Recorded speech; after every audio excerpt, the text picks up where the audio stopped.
The last thing I want to talk about is the production characteristics, or how you can also describe it is like the effects of the production, how the way the anime is created affects what the final result looks like.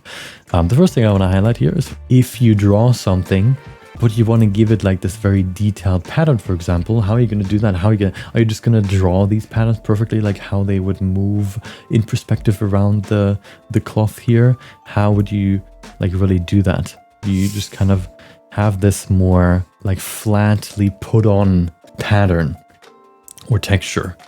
This is just kind of like a traditional thing that you oftentimes see in anime if they have something like with a lot of detail on them. You kind of do that, you see that for environments too. Things interact with environments sometimes, but especially for clothing you can see this, where this basically was in the original drawing just a flat red, for example, and then in post-production, in compositing, they added this texture on top, and then they kind of tried to imitate the movement of the arm and whatever, but it doesn't really exactly follow how he moves. It doesn't change with the perspective and whatever. You can see here like the line just moves across the sleeve, because you know humans can't perfectly create a texture put on this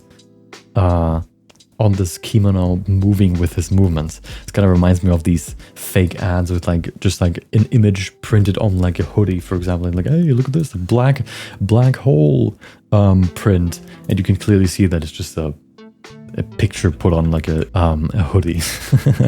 What I want to highlight here is the hair. Look at the hair right here.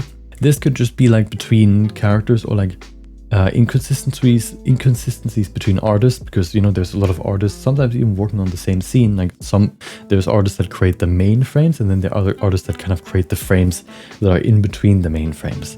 And sometimes maybe they could be like misunderstandings, or just like forgetting something, or just like not being able to draw something as well as it needs to. For example, here in this case you can see like a little bit of inconsistency on this hair.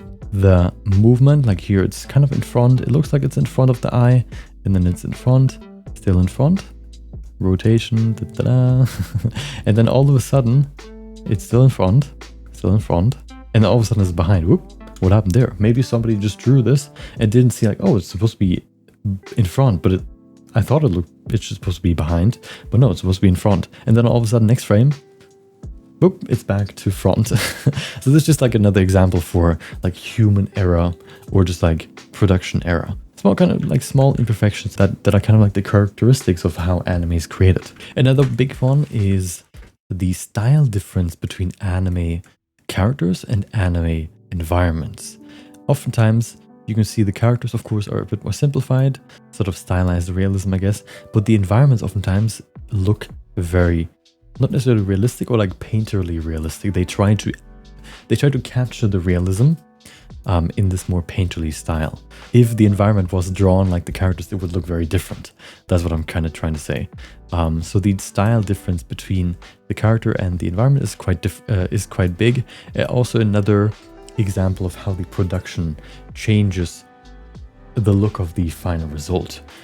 Usually you create the characters separate with different mediums than the environment. So here, for example, you might have like gouache. Actually, no, I think like gouache is used for like the characters, for like to have these very thick and even colors. But then the environments could be like water paint or something else. I don't really know what they use for the environments.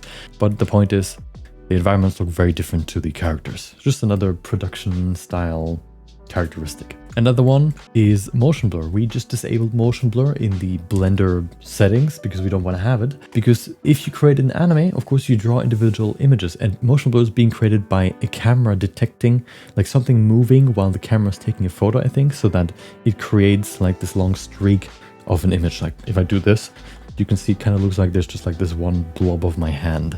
With anime, you try to imitate that because you can't have real motion blur. You try to imitate it by doing this right here. These motion blur looking smear frames is what they're called. They kind of just try to imitate motion blur, but of course they look a bit different, and you can't really create them in 3D manually, except if you have like a simulation or whatever. But we're not going to talk about that, okay?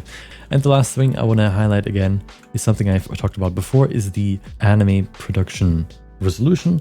So something you can see here, for example, both of these anime have been created in the same year, 2018, from what I know. But both of them look very different. This one like super crisp and detailed lines with like very sharp edges, whereas this one looks a bit more blobby, a bit more like blurry, a bit older because this one has a much lower resolution that it has been created in, like 480 or something, versus this one is 1080p, so 1920 by 1080 natively is what this has been created in. And they did this for this one because they wanted to capture this old feel that you've seen in the past.